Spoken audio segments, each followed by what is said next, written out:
여러분, 안녕하십니까? 오늘은 편안하게 들으시기 힘들지만 반드시 들어야 하는 이야기입니다. 잠시 눈을 감아 보시겠습니까? 10년 뒤 여러분의 모습을 떠올려 보십시오. 통장에는 돈이 얼마나 남아 있습니까?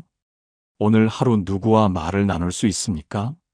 아파서 쓰러졌을 때 누가 전화해 줄 수 있습니까? 72세 박 선생님은 퇴직금 1억 2천을 받으셨습니다. 15년이 지난 지금 통장엔 340만 원입니다. 그분이 제게 이렇게 물으셨습니다. 나는 평생 성실하게 살았는데 왜 이렇게 됐을까요? 여러분, 그분은 아무것도 잘못하지 않으셨습니다. 단지 준비하지 않았을 뿐입니다. 준비 없이 맞이한 노후는 성실함도, 자존심도, 관계도 모두 앗아갑니다. 오늘은 우리가 곧 마주하게 될 세계의 조용한 절벽과 그 절벽을 건너는 세 개의 다리를 말씀드립니다. 첫 번째 절벽은 경제입니다. 두 번째 절벽은 관계입니다. 세 번째 절벽은 존재 가치입니다. 그리고 그 절벽을 건너는 세 개의 다리, 돈의 설계, 관계의 그물, 의미의 일상입니다. 부디 끝까지 들어주십시오. 오늘 이 영상이 여러분의 앞으로 남은 20년을 완전히 바꿔놓을 것입니다.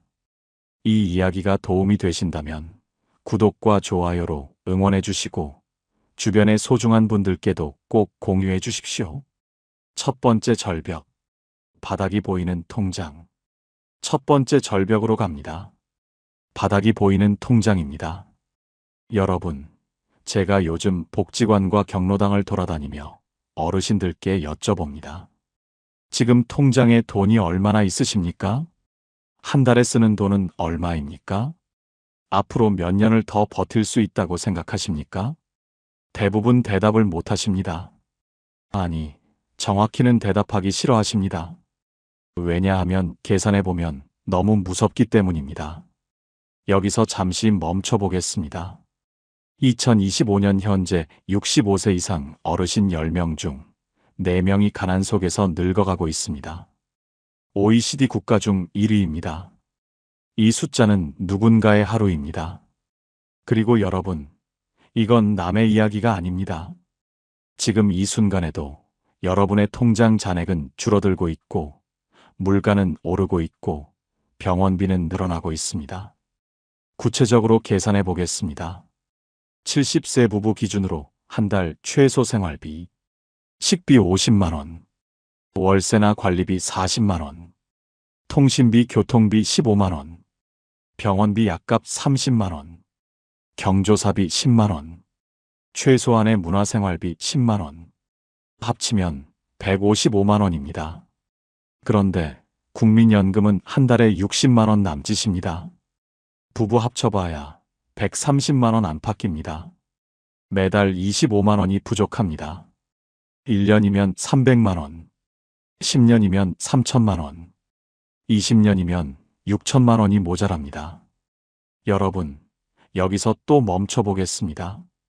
그런데 여기까지는 아무 일도 일어나지 않았을 때 이야기입니다. 만약 당뇨가 생기면 혈당 측정기, 인슐린, 정기검진, 합병증 관리, 월 20만 원이 추가로 듭니다. 무릎이 안 좋아져서 인공관절 수술을 받으면 본인 부담금만 500만 원입니다. 치매 초기 증상이 와서 약을 먹기 시작하면 월 15만 원씩 평생 먹어야 합니다. 70대 10명이면 9명이 어디 하나 안 아픈 데가 없습니다. 이건 시나리오가 아닙니다. 거의 모든 사람이 해당됩니다. 더 무거운 현실은 장기 요양 상태가 됐을 때입니다. 작년에 78세 김할머니를 만났습니다. 낙상으로 고관절이 부러지셨습니다. 수술은 했지만 혼자 걷지 못하게 됐습니다.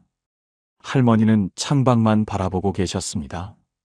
눈물도 마른 얼굴이었습니다.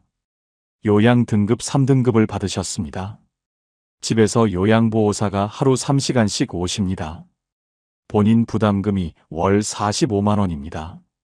거기에 기저귀, 영양제, 침대 렌탈료, 병원비까지 합치면 월 80만 원이 추가로 듭니다.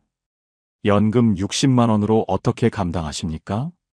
자녀들한테 손을 벌려야 합니다. 그런데 자녀들도 자기 생활이 빠듯합니다. 아이들 학원비, 대출 이자 갚기도 벅찹니다. 여러분, 여기서 우리가 놓치는 게 있습니다. 자녀 세대도 지금 버겁습니다. 그들도 매달 카드값, 대출이자, 학원비에 허덕입니다. 부모를 돕고 싶지만 여유가 없습니다. 그래서 서로 눈치를 봅니다. 미안함과 원망이 교차합니다. 부모는 자식에게 손 벌리기 미안하고, 자식은 더 드리지 못해 미안하고, 그 미안함이 쌓이면 거리가 됩니다. 평생 쌓아온 부모 자식 간의 정이 돈 때문에 금이 갑니다. 여러분, 이게 바로 준비 없는 노후의 첫 번째 절벽입니다. 경제적 파탄은 단순히 돈이 없는 것을 넘어서 인간관계를 파괴하고 자존감을 무너뜨리고 선택의 자유를 빼앗아갑니다. 아프면 병원도 마음대로 못 갑니다. 약값이 아까워서 끊기도 합니다. 자식들 만나는 것도 부담스럽습니다. 밥 한 끼 얻어먹는 것 같아서 마음이 무겁습니다. 친구들 모임도 나가기 싫습니다. 커피 한 잔 값도 아까우니까요. 돈이 없으면 선택이 사라집니다. 그리고 선택이 사라지면 존엄도 사라집니다. 이것이 첫 번째 절벽입니다. 두 번째 절벽, 말걸 사람이 사라지는 하루. 첫 번째 절벽을 지나 두 번째 절벽으로 갑니다. 말걸 사람이 사라지는 하루입니다. 여러분, 혹시 오늘 하루 몇 명이나 대화를 나누셨습니까? 마트 계산대 직원 말고요. 진짜 마음을 나눌 수 있는 사람과 몇 마디나 이야기하셨습니까? 조용히 생각해 보십시오. 65세 이상 혼자 사는 어르신이 200만 명을 넘었습니다. 그리고 그중 절반 이상이 한 달에 한 번도 가족과 연락하지 않습니다. 친구를 만나는 횟수도 한 달에 한두 번이 고작입니다. 저녁에 불빛 한 칸이 사라지는 순간입니다. 외로움이 뭐가 대수냐고 생각하실 수 있습니다. 하지만 여러분, 고독은 질병입니다. 의학 저널에 발표된 연구를 보면 혼자 지내는 것은 하루 담배 15개비를 피우는 것만큼 건강에 해롭습니다. 우울증이 3배 높아지고 치매 위험은 2배 증가하며 사망률까지 30% 올라갑니다. 작년 겨울의 일입니다. 69세 이 선생님이 혼자 쓰러져 계셨습니다. 뇌졸중이었습니다. 4일 뒤에 발견됐습니다. 우편물이 쌓인 것을 보고 관리사무소 직원이 문을 열었을 때였습니다. 골든타임은 이미 지나 있었습니다. 한쪽 팔과 다리를 쓰지 못하게 되셨습니다. 그분은 자식이 둘 있었습니다. 하지만 큰아들은 외국에 있고 작은 딸은 같은 시내에 살지만 한 달에 한 번 올까 말까 했습니다. 명절 때도 바쁘다고 못 온 지 2년이 됐습니다. 그분은 이렇게 말씀하셨습니다. 자식들 원망하지 않아요. 다들 바쁘고 힘든 거 아는데요. 그런데 이렇게 아파도 전화 한 통 할 사람이 없다는 게 너무 서러워요. 그 말씀을 들었을 때 방 안이 너무 조용했습니다. 시계 소리만 똑딱거렸습니다. 여러분, 이게 바로 관계 단절의 무서움입니다. 왜 이렇게 됐을까요? 은퇴하면서부터 시작됩니다. 직장 동료들과 연락이 끊깁니다. 매일 보던 사람들이 갑자기 사라집니다. 퇴직 후 1년이 지나면 연락하는 사람이 절반으로 줍니다. 3년이 지나면 거의 없어집니다.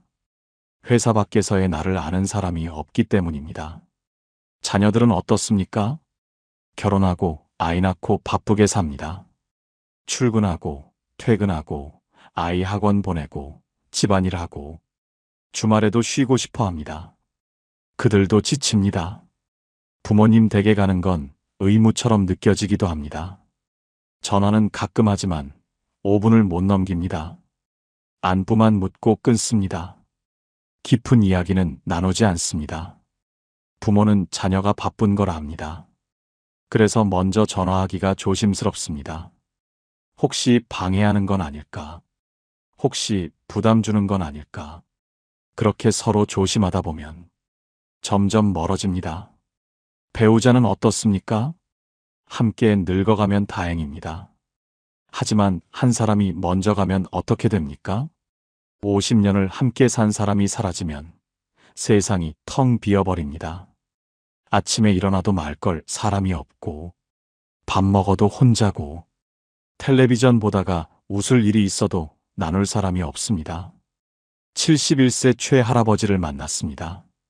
부인이 1년 전에 돌아가셨습니다.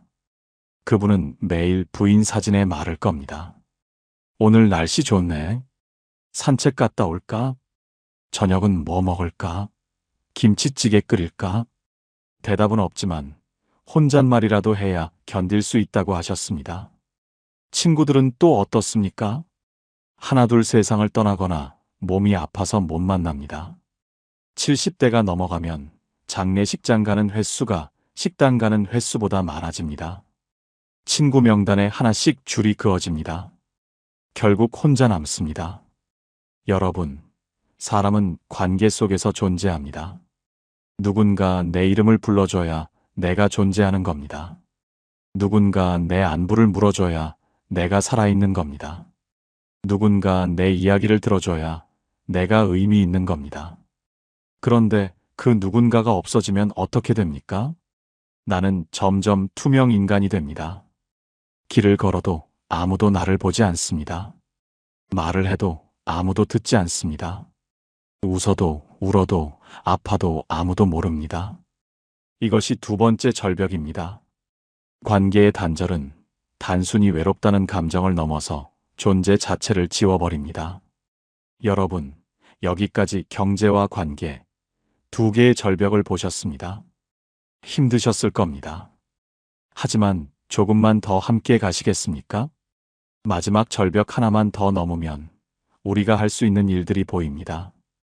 이 이야기가 도움이 되신다면 좋아요 한번 눌러주시고 계속 들어주십시오. 가장 중요한 세 번째 절벽, 그리고 그 절벽을 건너는 방법이 남았습니다.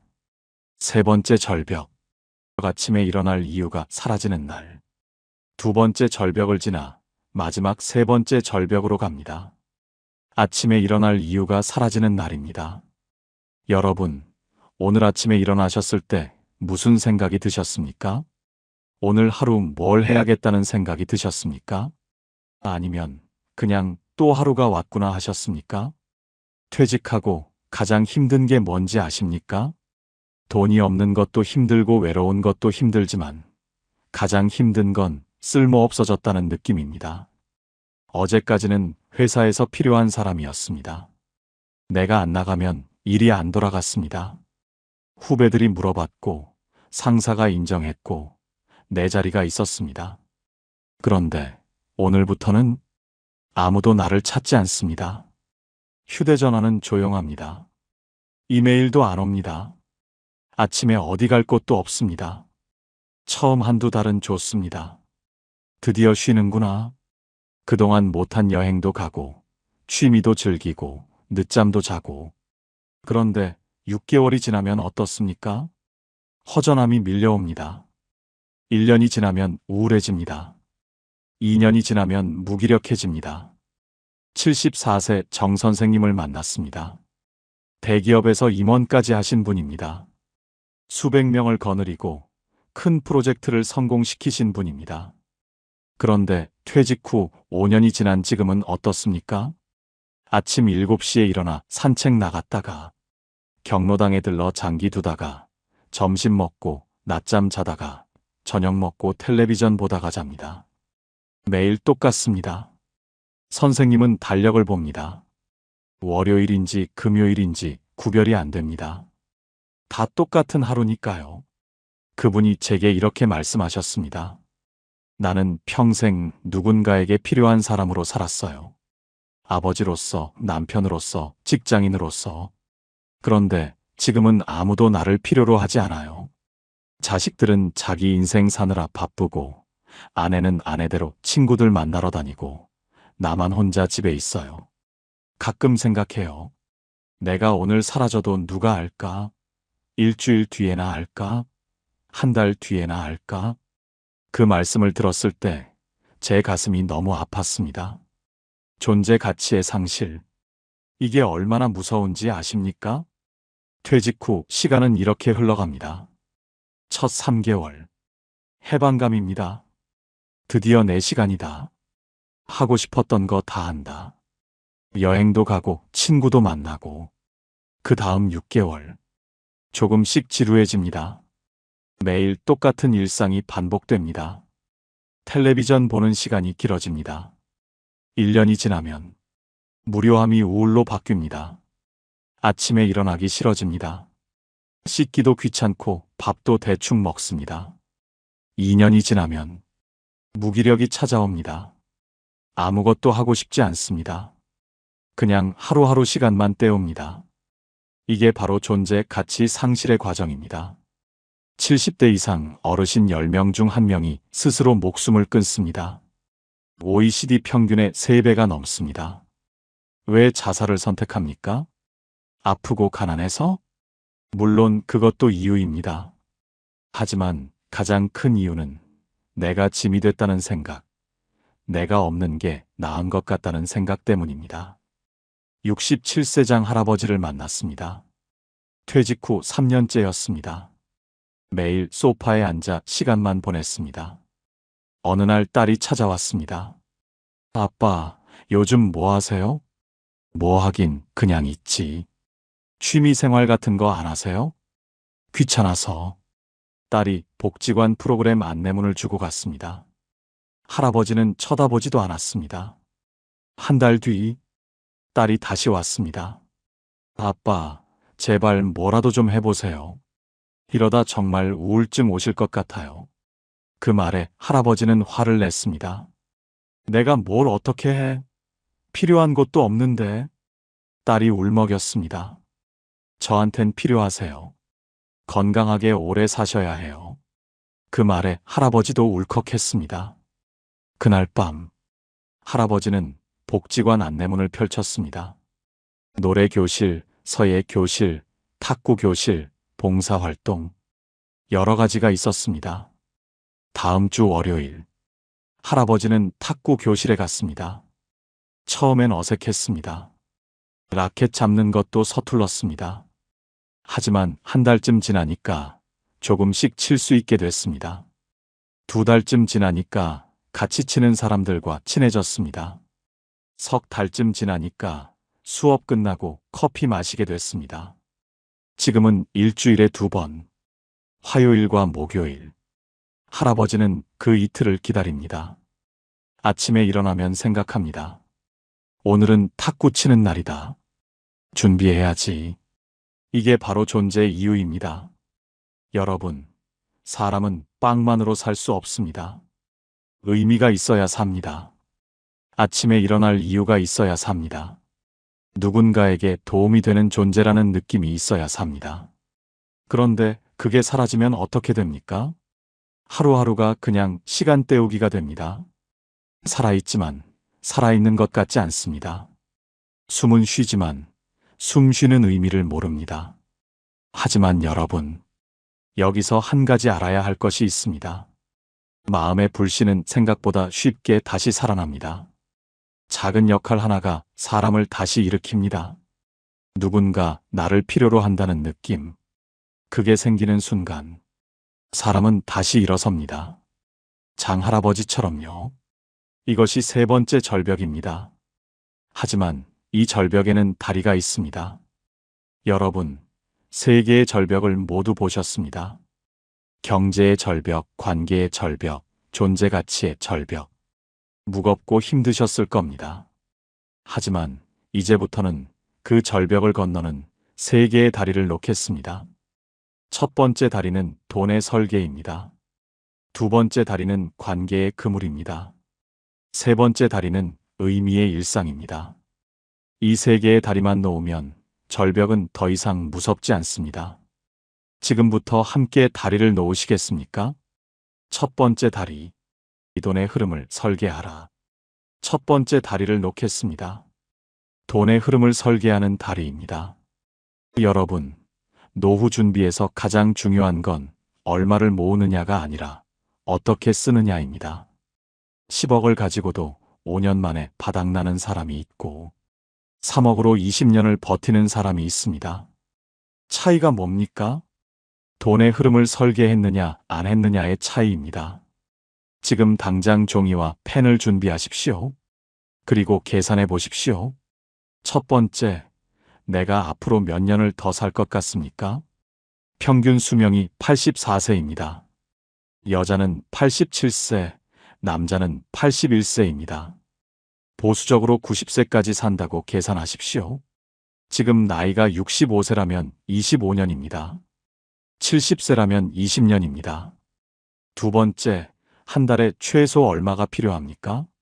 솔직하게 계산하십시오. 집세나 관리비, 식비, 병원비, 통신비, 교통비, 경조사비, 최소한의 여유도 넣으십시오. 아마 150만 원에서 200만 원 사이가 나올 겁니다. 세 번째, 매달 들어오는 돈은 얼마입니까? 국민연금, 기초연금, 월세 수입, 이자 수입, 다 합치면 얼마입니까? 아마 100만 원 안팎일 겁니다. 네 번째, 부족한 돈은 얼마입니까? 필요한 돈 빼기 들어오는 돈. 50만 원에서 100만 원 정도 모자랄 겁니다. 그럼 1년이면 600만 원에서 1200만 원입니다. 20년이면 1억 2천만 원에서 2억 4천만 원입니다. 지금 통장에 그만큼 있습니까? 없으면 어떻게 해야 합니까? 여기서 중요한 게 돈을 3개의 주머니로 나누는 겁니다. 첫 번째 주머니는 지금 당장 쓸 돈입니다. 3년치 생활비입니다. 이 돈은 절대 건드리면 안 되는 안전자산입니다.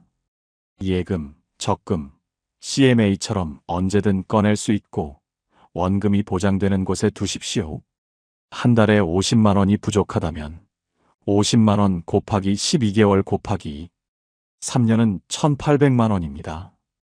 이 돈이 있으면 3년은 걱정 없이 살 수 있습니다. 두 번째 주머니는 3년 뒤부터 10년 사이에 쓸 돈입니다. 당장은 안 쓰지만 곧 필요한 돈입니다. 이 돈은 조금 더 불려야 합니다. 왜냐하면 물가가 오르기 때문입니다. 국공채나 우량회사채, 배당주 같은 안정적인 곳에 두십시오. 1년에 한 번씩 점검해서 비율을 맞추십시오. 세 번째 주머니는 10년 이후에 쓸 돈입니다. 이 돈은 장기적으로 불려야 합니다. ETF나 장기 성장 가능성이 있는 투자처에 두십시오. 단, 한 번에 다 쓰면 안 됩니다. 1년에 전체의 3%에서 4%만 꺼내 쓰십시오. 예를 들어 총 자산이 2억 원이라면 이렇게 나누십시오. 첫 번째 주머니 6천만 원 예금, 두 번째 주머니 8천만 원 채권과 배당주, 세 번째 주머니 6천만 원 ETF. 이렇게 하면 돈이 오래 갑니다. 그리고 중요한 건 매달 쓰는 돈을 기록하는 겁니다. 가계부를 쓰십시오. 무슨 돈이 어디로 나가는지 정확히 아십시오. 그러면 불필요한 지출이 보입니다. 한 달에 10만 원만 줄여도 1년이면 120만 원, 10년이면 1,200만 원입니다. 그리고 하나 더. 정부 혜택을 꼭 챙기십시오. 기초연금 받고 계십니까? 최대 한 달에 33만 원입니다. 신청은 주민센터나 복지로 홈페이지에서 할 수 있습니다.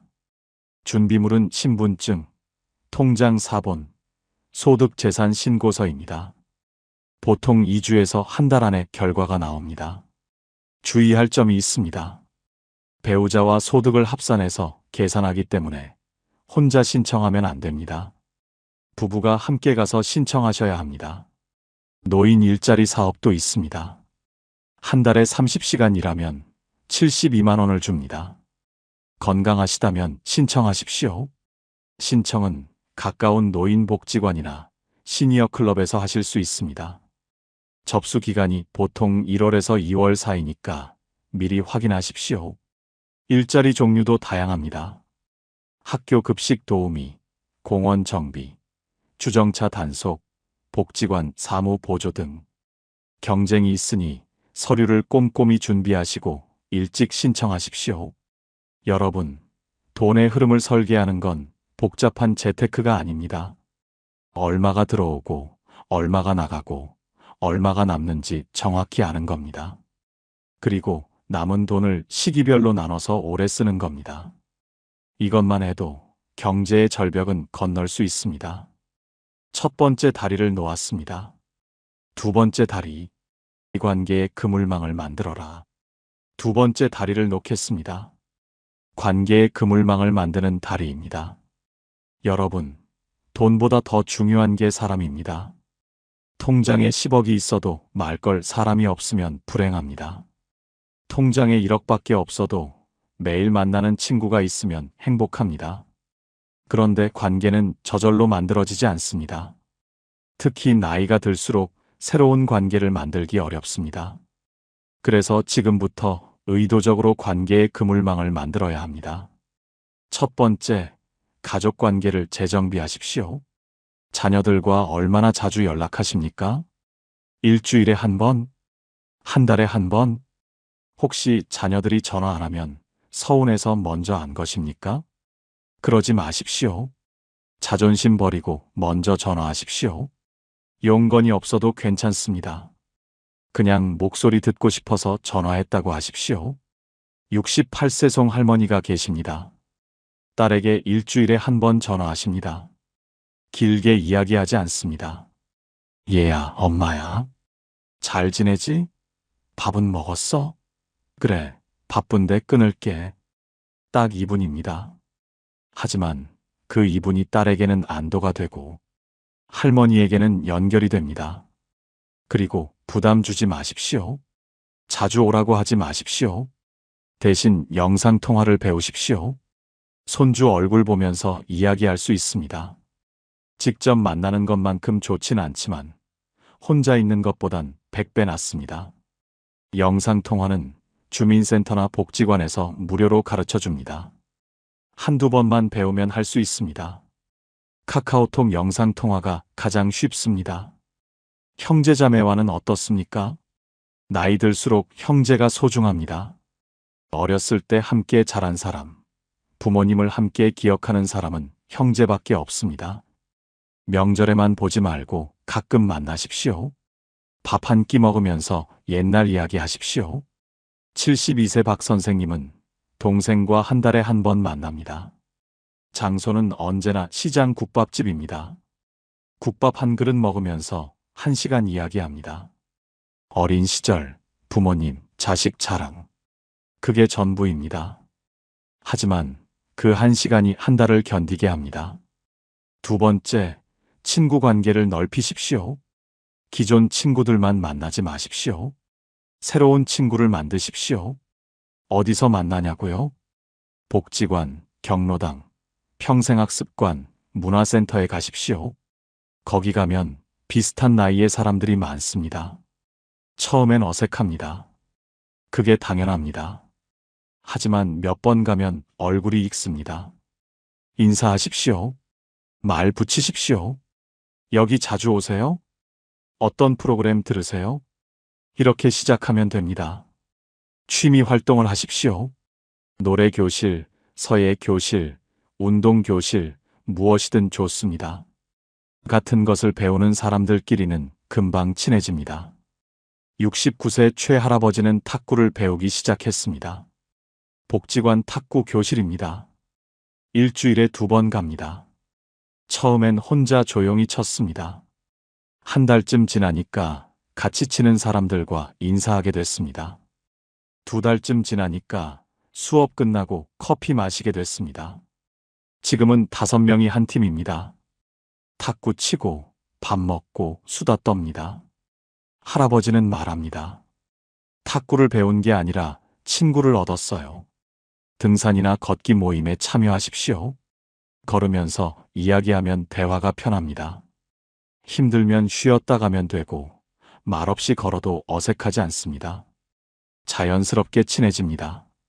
세 번째, 이웃 관계를 만드십시오.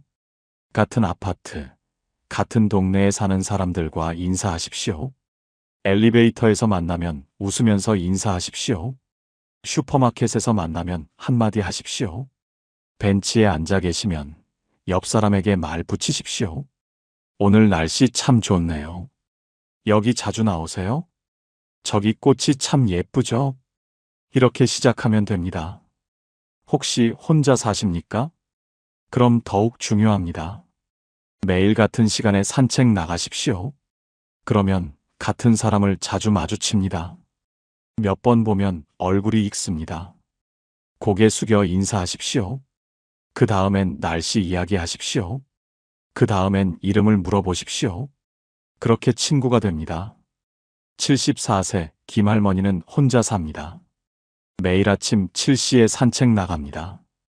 같은 시간에 나오는 할머니 한 분이 있습니다. 처음엔 그냥 지나쳤습니다. 한 달쯤 지나니까 눈인사를 하게 됐습니다. 2달쯤 지나니까 안녕하세요 하게 됐습니다. 석 달쯤 지나니까 같이 걷게 됐습니다. 지금은 매일 아침 함께 30분 걷습니다.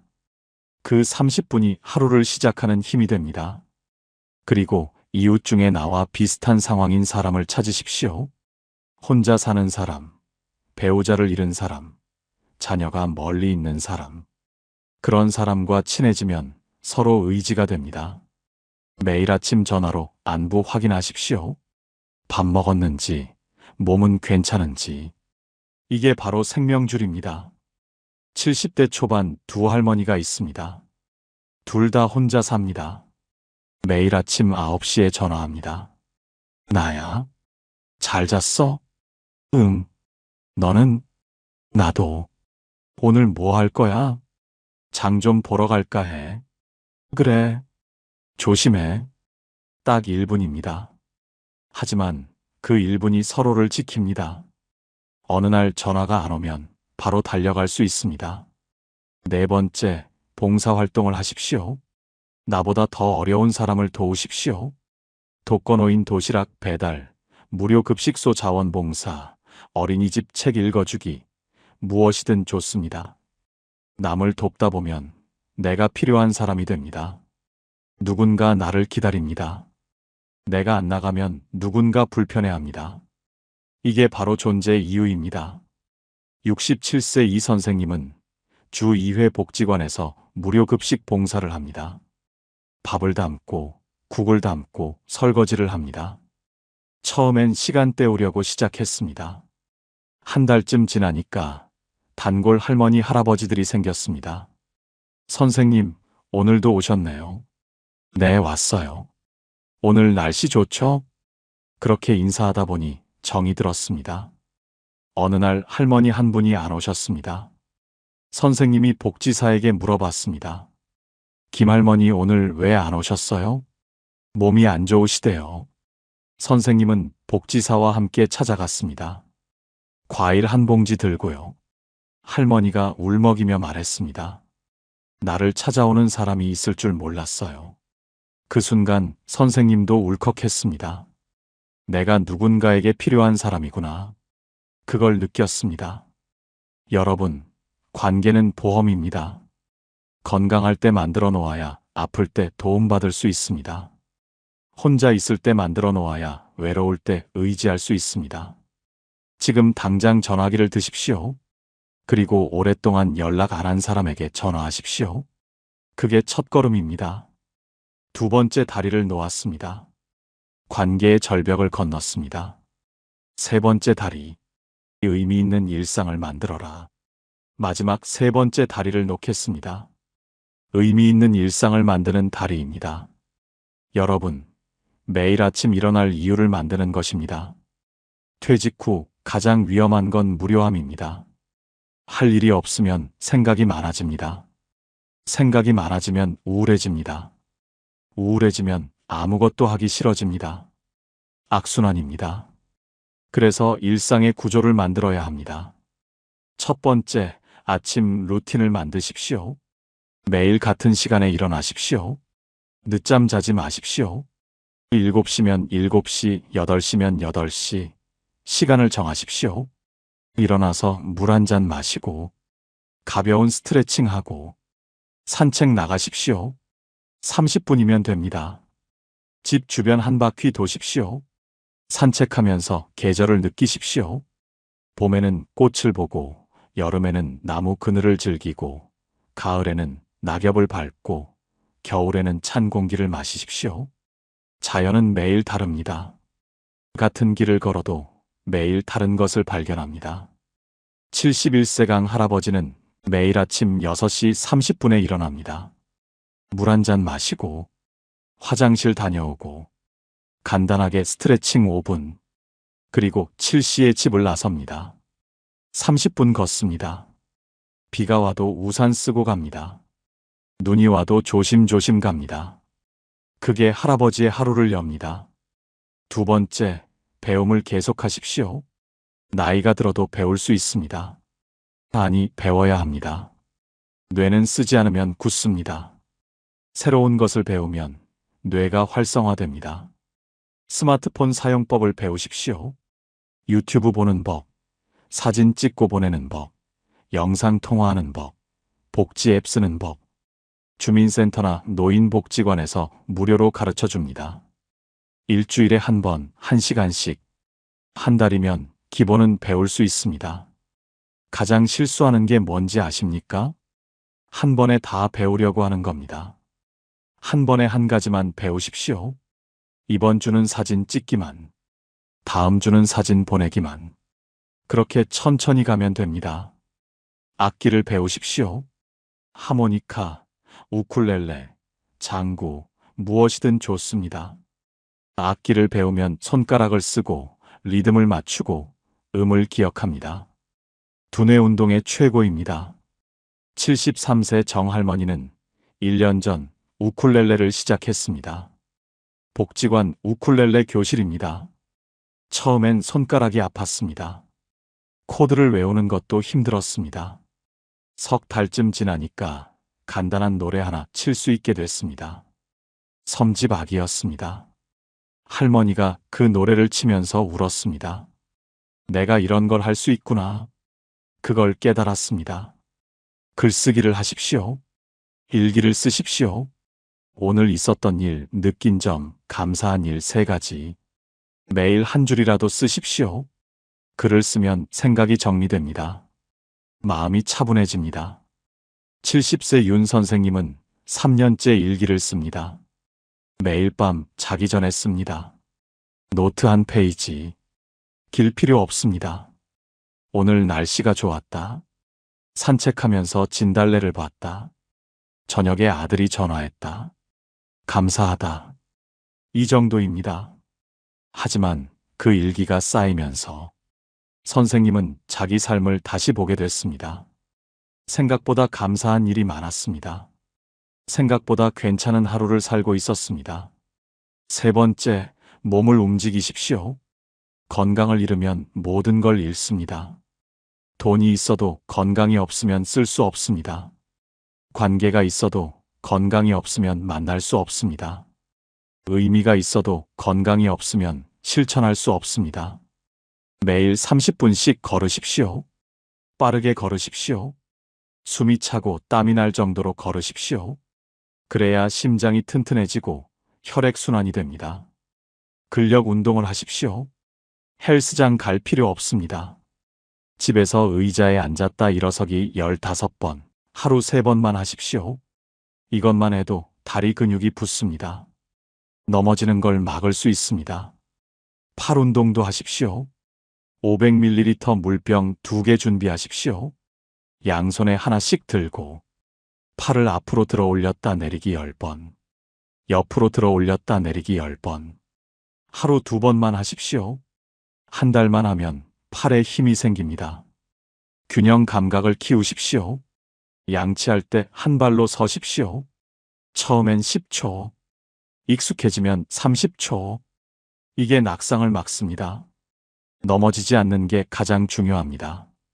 75세 넘어서 한 번 넘어지면 회복이 어렵습니다. 그러니 넘어지지 않는 몸을 만들어야 합니다.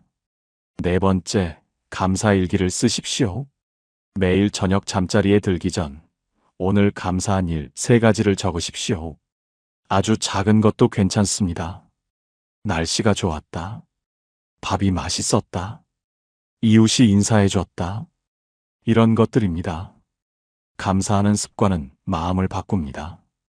불평하던 사람이 감사하게 됩니다. 우울하던 사람이 긍정적으로 됩니다. 과학적으로 증명된 사실입니다. 감사 일기를 쓰는 사람은 행복도가 25% 높습니다. 68세 배할머니는 1년째 감사 일기를 씁니다. 처음엔 감사한 게 없었습니다. 억지로라도 3개를 찾았습니다. 한 달쯤 지나니까 감사한 게 보이기 시작했습니다. 석 달쯤 지나니까 하루에 5개도 넘었습니다. 지금은 감사한 게 너무 많아서 고르기 힘들 정도입니다. 할머니는 말합니다. 세상이 달라진 게 아니라 내 눈이 달라졌어요. 5번째, 작은 일이라도 하십시오. 집안일을 하십시오. 청소하고 설거지하고 빨래하고 화분에 물 주십시오. 이게 다 운동입니다. 그리고 집이 깨끗해지면 마음도 깨끗해집니다. 요리를 하십시오. 간단한 것이라도 직접 만들어 드십시오. 라면이라도 계란 넣고 파 넣고 정성껏 끓이십시오. 내가 만든 음식을 먹으면 삶이 능동적으로 됩니다. 작은 텃밭을 가꾸십시오. 베란다에 화분 몇 개만 있어도 됩니다. 상추, 고추, 토마토 심어 보십시오. 매일 물 주고 자라는 걸 보십시오. 생명을 키우는 일은 보람이 있습니다. 72세 한 할아버지는 베란다에 상추를 키웁니다. 화분 5개입니다. 매일 아침 물을 줍니다. 잎이 하나 나올 때마다 신기합니다. 한 달쯤 지나면 수확합니다. 상추 몇 장 따서 쌈 싸먹습니다. 그게 얼마나 맛있는지 모릅니다. 돈 주고 사 먹는 것과는 다릅니다. 내가 키운 것이기 때문입니다. 여러분, 의미 있는 일상은 거창한 게 아닙니다. 매일 규칙적으로 일어나고, 몸을 움직이고, 새로운 것을 배우고, 작은 것에 감사하는 것입니다. 이것만 해도 존재 가치를 느낄 수 있습니다. 3번째 다리를 놓았습니다. 존재 가치의 절벽을 건넜습니다. 여러분, 3개의 절벽을 모두 건넜습니다. 여러분, 지금까지 3개의 조용한 절벽과 그 절벽을 건너는 3개의 다리를 말씀드렸습니다. 경제의 절벽, 관계의 절벽, 존재 가치의 절벽, 그리고 그것을 건너는 돈의 설계, 관계의 그물, 의미의 일상. 돌이켜 생각해보면 우리는 평생 열심히 살았습니다. 전쟁을 겪고, 가난을 이겨내고, 자녀를 키우고, 나라를 발전시켰습니다. 아무도 가르쳐 주지 않았지만 스스로 배웠습니다. 아무도 도와주지 않았지만 스스로 일어섰습니다. 그런 여러분이 노후 준비 못할 리 없습니다. 단지 어떻게 해야 할지 몰랐을 뿐입니다. 이제 아셨습니다. 늦었다고 생각하지 마십시오. 70세도 괜찮습니다. 75세도 괜찮습니다. 지금 시작하면 앞으로 남은 10년, 15년, 20년을 완전히 다르게 살 수 있습니다. 한 번에 다 하려고 하지 마십시오. 오늘은 통장 정리만 하십시오. 내일은 오랜 친구에게 전화만 하십시오. 모레는 산책만 나가십시오. 작은 것부터 하나씩 시작하면 됩니다. 그리고 기억하십시오. 여러분은 혼자가 아닙니다. 같은 나이대에 비슷한 고민을 하는 사람이 수백만 명입니다. 함께 준비하면 됩니다. 함께 늙어가면 됩니다. 저는 여러분이 행복한 노년을 맞이하시길 진심으로 바랍니다. 돈 걱정 없이 외롭지 않게 의미 있게 사시길 바랍니다. 아침에 눈 뜨면 오늘도 살아있어서 감사하다고 생각하시길 바랍니다. 오늘 이야기가 도움이 되셨다면 구독과 좋아요로 마음을 전해주십시오. 여러분의 한 번의 클릭이 다른 어르신의 노후를 살립니다. 댓글로 여러분의 생각을 나눠주십시오. 지금 어떤 준비를 하고 계신지, 어떤 어려움이 있으신지 서로 이야기 나누면 힘이 됩니다. 다음 영상에서는 정부 혜택 100% 챙기는 방법을 구체적으로 알려드리겠습니다. 놓치고 있는 돈이 분명히 있습니다. 꼭 시청하십시오. 여러분, 오늘도 귀한 시간 내어 들어주셔서 진심으로 감사드립니다. 남은 하루도 평안하시고 작은 것에서 기쁨을 찾으시길 바랍니다. 다음에 또 뵙겠습니다. 건강하십시오. 감사합니다.